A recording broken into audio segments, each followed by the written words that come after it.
אז לפני חודש יצא לאקרנים לילו וסטיץ' שהוא גרסת לייב אקשן רימייק לסרט אנימציה שבוים על ידי קריס סנדרס ודין בלואה, כאשר אחד מהבמאים מעורב בסרט החדש. ועכשיו אני עושה ביקורת לדרקון הראשון שלי, גרסת לייב אקשן רימייק לסרט אנימציה שבוים על ידי קריס סנדרס ודין בלואה, כאשר אחד הבמאים מעורב גם בסרט החדש.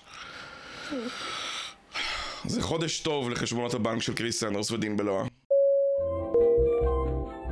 שלום וברוכים הבאים לקומת קולנוע, אני רועי ברדה וזו הביקורת שלי לדרקון הראשון שלי, גרסת 2025. טוב, הפעם מתחיל עם הקדמה קצת יוצאת דופן. משיחות עם הרבה אנשים אני הבנתי שאני בדעת מיעוט לגבי הסרט הזה, אבל ממש. אז חשוב לי קודם כל להגיד את הדבר הבא. זה משהו שאמרתי אותו הרבה פעמים, לא כאן בקומת קולנוע, אבל אמרתי. ואני כנראה גם אגיד אותו הרבה בהמשך בביקורות הבאות. ומה שאני רוצה להגיד זה, אין דבר כזה צודק או לא צודק כשזה מגיע לקולנוע. למעשה, אין דבר כזה צודק או לא צודק כשזה מגיע לאומנות. וקולנוע הוא אומנות. ואומנות תמיד נועדה להוציא רגש מאנשים, וככזו היא מוציאה מכל אדם רגש אחר, בגלל שהיא נגעה בו בנקודה שהיא ייחודית לחוויות האישיות שלו, בגלל מבנה האישיות הספציפי של אותו בן אדם. אי אפשר להתווכח על תחושה שהיא ליטרלי אוטומטית שבן אדם חווה בזמן שהוא צופה במשהו. אין לו שליטה על זה. ואם אני לא אוהב סרט מסוים ואתם כן, זה לא אומר שאני צודק ואתם טועים וההפך, ואם אני אוהב סרט מסוים ואתם לא, זה לא אומר שאני טועה ואתם צודקים וההפך. ויש באינטרנט המון דיונים על קולנוע שמתנהלים בצורה כל כך אגרסיבית, כאילו מדובר בדיון פוליטי. וזה לא שאני לא אוהב להיות passionate לגבי קולנוע. למעשה אני הקמתי את הערוץ הזה וכתבתי כתבות וביקורות על סרטים מעל עשור בגלל שאני אוהב להיות passionate לגבי קולנוע. אבל אני לא אוהב דיונים שנכנסים למחוזות אתה טועה כי שנאת / אהבת את הסרט. אני דווקא אוהב כשאנשים לא מסכימים כי זה יוצר דיונים, אבל בעיקר כשהדיונים האלו מתנהלים בכבוד. אז העמלק של כל ההקדמה הארוכה הזו, אתם כנראה לא הולכים להסכים איתי, בבקשה אל תשנאו אותי. טוב, אני מניח שצריך לעשות איזושהי אזהרת ספוילרים. ההסתייגות שלי נובעת מזה שהסרט המקורי קיים מ-2010 והסרט החדש כמעט זהה לו. אז לא ספוילרים אם ראיתם את המקורי, וכן ספוילרים אם לא ראיתם את המקורי ואתם הולכים ישר לצפות בגרסת הלייב אקשן. אוקיי, סוף סוף הגעתי לחלק של הביקורת. אז הדרקון הראשון שלי, גרסת 2025, זה אותו סרט. כאילו, בדיוק.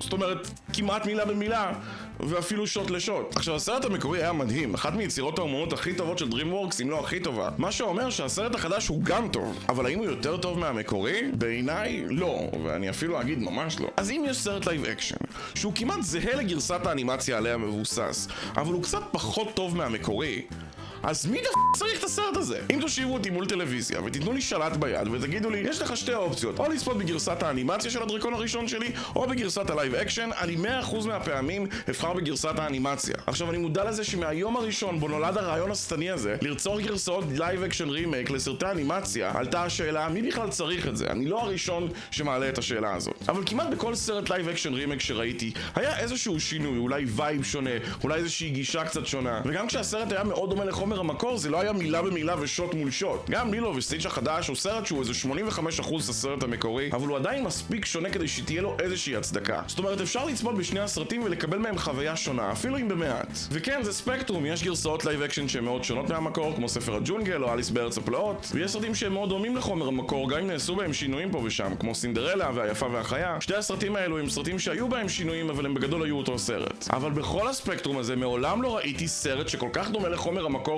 בקטע הזוי. זה אותו סרט, אני לא יודע איך להדגיש את זה בצורה יותר ברורה. מעבר לשינויים מינוריים שמפוזרים לאורך כל הסרט, הוא כמעט מילה במילה הסרט המקורי. עכשיו, זה כשלעצמו לא חייב להיות חיסרון. אולי ה-CGI של 2025 יביא ללייב אקשן ויזואליות שלא הייתה יכולה להיות קיימת ב-2010. אולי בגלל שמדובר בשחקנים אנושיים, הם יצליחו להעביר את הרגש יותר טוב ונוכל להתחבר אליהם רגשית יותר טוב. אבל בעיניי, שזו מילה שנראה לי שאני אגיד הרבה פעמים בביקורת הזאת, זה לא המקרה. למעשה כל סצנה בסרט הזה שהייתה זהה לסרט המקורי, הייתה בעיניי פחות טובה.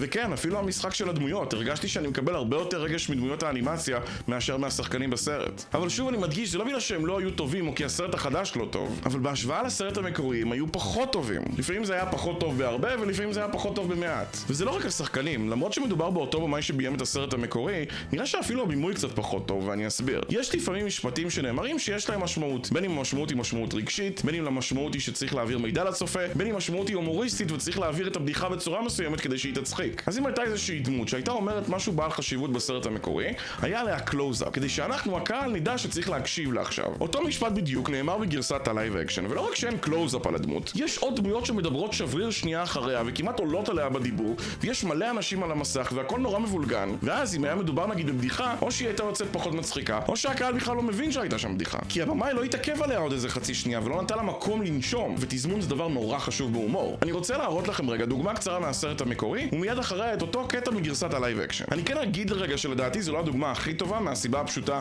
שהפוטאג' היחיד שאני יכול לקחת כרגע הוא רק מהטריילר, אבל זו בהחלט דוגמה מייצגת. במקרה הזה מדובר בקטע הומוריסטי, אבל העיקרון נכון לגבי כל סצנה בסרט הזה שהיא זהה לסרט המקורי. זה היה יכול להיות באותה מידה קטע מרגש או עצוב. הנה הסצנה. It's like the size of my... It's like the size of my...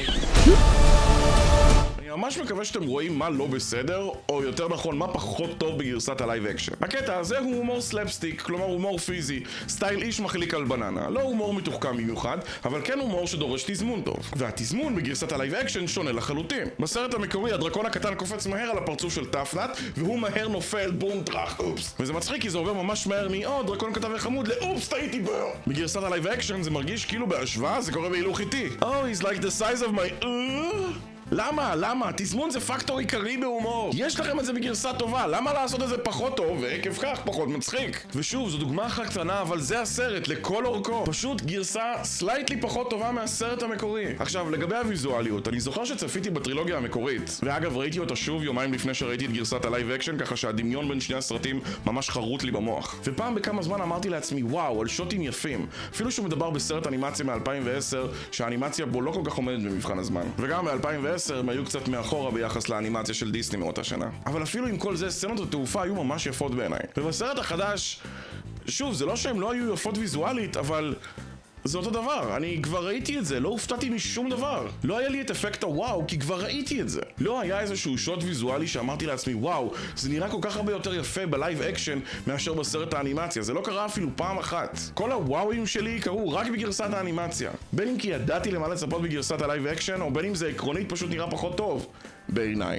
אני כן אעצור רגע ואגיד משהו שהוא חיובי לגבי הסרט. ה-CGI בו מדהים. מלבד שתי רגעים בודדים וקצרים של תאורה מוזרה, אין תחושה של מסך ירוק או שהדמויות הממוחשבות, דהיינו הדרקונים, נראות כל כך מלאכותיות שזה נראה כאילו בני האדם והדרקונים לא באמת נמצאים ביחד. ואני חייב להגיד שזה אומר הרבה בימינו. כי למרות שהטכנולוגיה נורא התקדמה, אנחנו רואים מגמה של ירידה באיכות האפקטים בשנים האחרונות. שזה נובע לא מחוסר בכישרון או חוסר בטכנולוגיה מתקדמת מספיק, אלא בגלל חוסר בכוח אדם והעומס שנוצר בגלל חברות גדולות שרוצות הרבה אפקטים ומהר. ונראה שהדבר פסח על הסרט הזה והכל שם נראה באמת אמיתי. וזה מביא אותי לדרקונים עצמם. כן, הם נראים ממש אמיתיים. באמת, שאפו לצוות האנימציה על הסרט הזה. באמת שזה נראה שזו הייתה עבודה סופר קשה לגרום להם לראות כל כך מציאותיים. אתם יודעים על איזה עוד סרט אמרו את זה? על גרסת הלייב אקשן של מלך האריות, שזו גם בדיחה לקרוא לסרט הזה לייב אקשן, אבל לא משנה. מדובר בסרט שהיה פסגת הטכנולוגיה, שלא היה אפשר להאמין שמלבד שוט אחד, 100% מהסרט הזה היה אנימציה. ולמה זה גרם? זה גרם לביקורת על כך שהוא נראה יותר מדי מציאותי. כל החיות שם היו בלי הבעות פנים, כי הם נראות כמו חיות אמיתיות. וזה הוציא הרבה מהלב שהיה בסרט המקורי. וכן, זה קשה לעשות את זה בגרסת לייב אקשן. בגלל זה סרט האנימציה היה יותר טוב. אז כמעט אותו דבר לגבי הדרקונים בסרט הזה. חוץ משום שהן הדרקון הראשי בסרט שהם גרמו לו איכשהו לראות גם מציאותי וגם עם הבעות פנים קצת קרטוניות. כל הדרקונים שם פחות צבעוניים. זה לא שהם לא צבעוניים בכלל, כן? אבל הם פשוט פחות. וכמו שאמרתי על מלך האריות, ברור שהם יהיו פחות צבעוניים. זה סרט לייב אקשן. הם אמורים לראות מציאותיים. סרט לייב אקשן לא יכול להיות צבעוני יותר מסרט אנימציה. אבל בסרט האנימציה המקורי, חלק גדול מהוויזואליות היה הצבעוניות של הדרקונים. לדוגמה בסצנת הסיום, שאיקה פותח את הדלת ורואה פתאום שהכפר שלו מלא בדרקונים. זה שוט שאתה מבין בשבריר שנייה הראשונה מה קורה שם. כי פתאום הכפר נראה הרבה יותר צבעוני ממה שהוא היה נראה לפני כן. ואותו שוט בגרסת הלייב אקשן היה שוט שלא רק שהיה פחות צבעוני, אלא לקח איזה שנייה אפילו להבין על מה היקאפ מסתכל. ולזה בדיוק אני מתכוון, אם כמעט כל סצנה זהה לסרט המקורי, אבל לסרט המקורי יש איזשהו יתרון, אז הסרט הזה מיותר לחלוטין. בעיניי. אני בסופו של דבר אעריך יותר סרט שיצא לא טוב, אבל ניסו לעשות בו משהו יצירתי. כי אז הם היו לפחות אמיצים מספיק בשביל לנסות משהו שונה. אבל כן, האולפנים הם חברות כלכליות שהאינטרס שלהם זה ללכת על בטוח כדי להרוויח כמה שיותר כסף. וזה בדיוק מה שהסרט הזה לדעתי, הולך על בטוח. וכן, אני בטוח שהוא יכניס המון כסף. אני כן אסכם בהדגשה על הדברים החיוביים. א', אני בדעת מיעוט באופן קיצוני. ליטרלי, רק בן אדם אחד שדיברתי איתו חושב כמוני. ובגלל שאני בדעת מיעוט, כנראה שרובכם תהנו ממנו. ב', זה עדיין סרט טוב, גם לדעתי. אבל זה בלתי אפשרי שלא להשוות לסרט המקורי, והסרט המקורי הוא לא רק טוב, הוא מדהים. בכל מקרה, כל מה שאני רוצה זה שלא תשנאו אותי, אני צריך חיזוקים למי שאני כבן אדם. טוב, נעשה בקצרה דברים שלא ידעתם על הדרקון הראשון שלי. למרות שחלקם אמרתי כבר בהתחלה וחלקם בטח רובכם יודעים. זה פשוט השם של הפינה. אני לא אשנה אותה לדברים שחלקכם לא ידעתם, חלקכם כן ידעתם וחלקכם ידעתם רק חלק מהדברים. תעשו לי טובה. עובדה מספר 1. קריס סנדרס ודין בלואה ביימו וכתבו את גרסת האנימציה של הדרקון הראשון שלי. את שתי סרטי ההמשך דין בלואה כתב וביים לבד. ובגרסת הלייב אקשן הוא שוב זה שביים וכתב את הסרט. וזו לדעתי הפעם הראשונה ever שבמאי מביים גם את סרט האנימציה וגם את גרסת הלייב אקשן שמבוססת עליו. עובדה מספר 2. ג'רארד באטלר היה הקול של סטויק, אבא של היקה בסרט המקורי, ובסרט הזה הוא חוזר לתפקיד. רק שהפעם הוא צריך גם לשחק ולא רק להיות באולפן הקלטות.